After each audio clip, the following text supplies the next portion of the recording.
नमस्कार, मी Sunil Bansode. S T व्हीमध्ये आपलं स्वागत आहे. पुरातत्व विभागाला जर नळदुर्ग भुईकोट किल्ल्याचे वैभव खरोखरच जतन आणि संवर्धन करावायचे झाल्यास हा किल्ला पुन्हा बीओटी तत्वावर देणे गरजेचे आहे. 2014 ते 2024 या कालावधीत युनिटी मल्टीकॉन या कंपनीला हा किल्ला बीओटी तत्वावर जतन आणि संवर्धन करण्यासाठी देण्यात आला होता.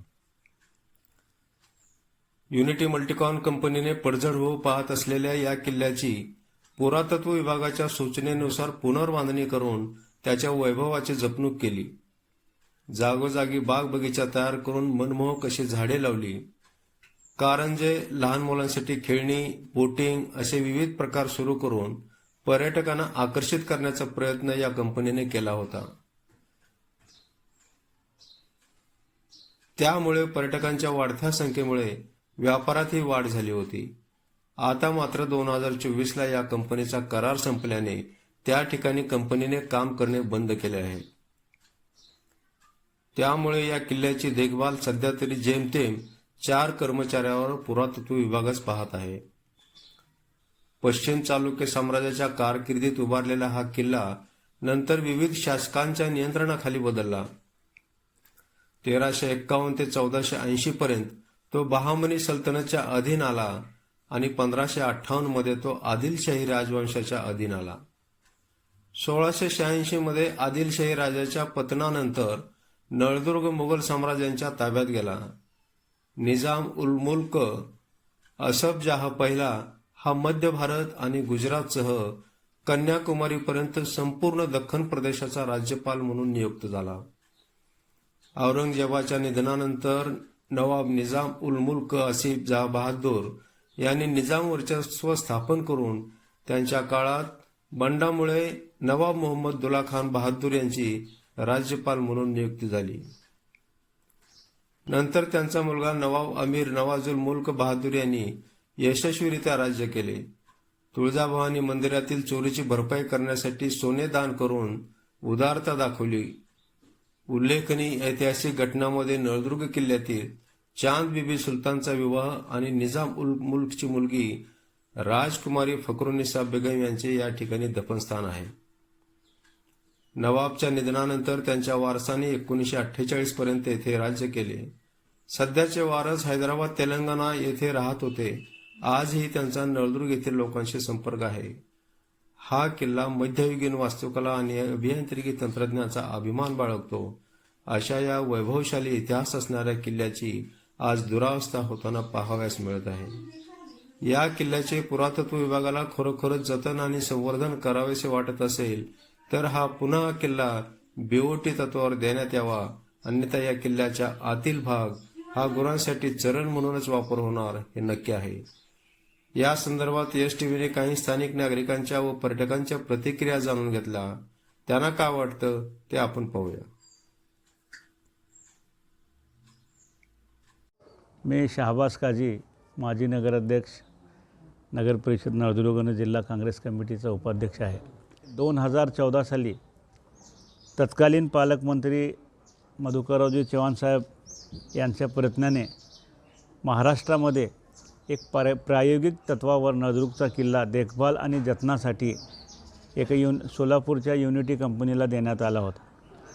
2014 ते 2024 पर्यंत सदरील कंपनीने अनेक उपक्रम राबवून पर्यटकांना आकर्षित करण्याचा प्रयत्न केला. त्यामुळे 2014च्या अगोदर जे किल्ल्याची अवस्था होती की सकाळी पर्यटक यायला घाबरत होते आणि 2014 ते 24 पर्यंत कंपनीने या किल्ल्याचा कायापलट केला. अनेक उपक्रम राबवून बोटिंग असो, गल्फ कार असो, ऊंट घोड्याचा पर्यटकासाठी असो, असे अनेक उपक्रम राबवून पर्यटकांना आकर्षित केलं. त्यामुळे महाराष्ट्रामध्ये नळदुर्ग किल्ल्याचं नाव लौकिक झालं होतं. पण 2024ला ज्यावेळी या कंपनीची या किल्ल्याचा करार संपुष्टात आला त्यानंतर आजची जर परिस्थिती आपण बघितलं तर किल्ल्यामध्ये चारी बाजूने घाण आपल्याला दिसेल. पर्यटकांची काही व्यवस्था या ठिकाणी आता सध्या नाही. आर्किओलॉजी डिपार्टमेंटचा शोकांतिका अशी आहे की त्यांच्याकडे कर्मचारीच नाही. 1 ते 2-3 कर्मचाऱ्यावर पूर्ण किल्ला या ठिकाणी ते देखभाल करतात. त्यामुळे किल्ल्यामधली दुरावस्था सांगणे हे कठीण झालेलं आहे. या ठिकाणी चारी बाजूने गवत आहे, पूर्ण घाण साचलेलं आहेत आणि येणाऱ्या पर्यटकाची कसलीही सोय ह्या त्यांना साधा पाणीसुद्धा या ठिकाणी आता मिळत नाही. त्यामुळे माझी शासनास एक नम्र विनंती आहे की ज्या पद्धतीने आपण मागं 10 वर्ष 2014 ते 2024पर्यंत या किल्ल्याला वापरा आणि जतन करण्याच्या माध्यमातून या कंपनीला दिलं आहे, त्याच पद्धतीने हा किल्ला जर टिकवायचा असेल, जे केलेले कामं जर टिकवायचं असेल, तिथले झाडं ग्रीनरी जर वाचवायचं असेल आणि पर्यटकांची जर व्यवस्थित व्यवस्था करायची असेल आणि आमच्या गावातील बेरोजगार तरुणांना पुन्हा जर रोजगार आपणास द्यायची इच्छा असेल तर ही कंपनीला पुन्हा 10 वर्षाचा करार करून हा किल्ला त्यांना देण्यात यावं अशीच या ठिकाणी मी अपेक्षा करतो. कुठून आलात तुम्ही? पारनेर, नगर जिल्हा. बरं. काय वाटलं किल्ला बघून तुम्हाला? काय वाटलं? किल्ला खूप सुंदर आहे, छान आहे. पाहायला बी पाणी वगैरे सगळं चांगले आहे, तलाव आहे. आनंद वाटला. खूपच निसर्गरम्य असा किल्ला आहे. जवळजवळ 2.5 तास आम्ही या ठिकाणी या किल्ल्यावरती भ्रमण केलं. थोडंसं थकलेलं होतं सुरुवातीला, परंतु किल्ल्यामध्ये आल्यानंतर खूप वरती आल्यानंतर उत्साह जाणवला आणि परिसर या ठिकाणी हिरवगार असं सुंदर झाडांचं आच्छादन खूपच छान असं वाटलं आणि थोडंसं इथून असं जावंसं वाटत नाही, म्हणजे खूपच छान आहे. धबधबा पण खूप छान असा वाटला, म्हणजे सर्व आनंदी आहोत आम्ही. आता फक्त एकच या ठिकाणी चांगल्या प्रकारच्या पर्यटकांसाठी सोयीसुविधा उपलब्ध व्हाव्यात हीच अपेक्षा आहे.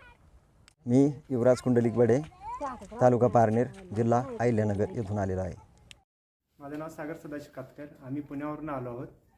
आम्ही पहिल्यांदाच फर्स्ट टाईमच ह्या किल्ल्याला भेट दिलं आहोत.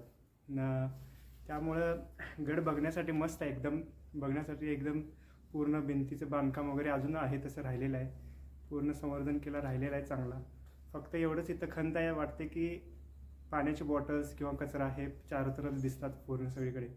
फक्त या इथल्या लोकांना असं सांगता येईल की जे एंट्री करतात आत एंट्री केल्यानंतर की किल्ल्यात असं हे करावं लागेल की बॉटल्स वगैरे इतर फेकू नये किंवा केर कचरा करू नये, हे एवढं इथं करण्याचं बाकी आहे. बाकी गड किल्ला एकदम मस्त ठेवलेला आहे. गार्डन वगैरे चांगलं केलेलं आहे. पाण्याचा वगैरे पूर्ण साठा आहे. फक्त पाणी पिण्यासाठी इथं उपलब्ध साठा नाही आहे तेवढं. अशा या वैभव संपन्न किल्ल्याची वैभवता कायम टिकून राहण्यासाठी तुळजापूर तालुक्याचे विद्यमान आमदार राणा जगजितसिंह पाटील यांनी हा किल्ला BOT तत्त्वावर देण्यासाठी शासन दरबारी प्रयत्न करावेत अशी मागणी आता पुढे येत आहे.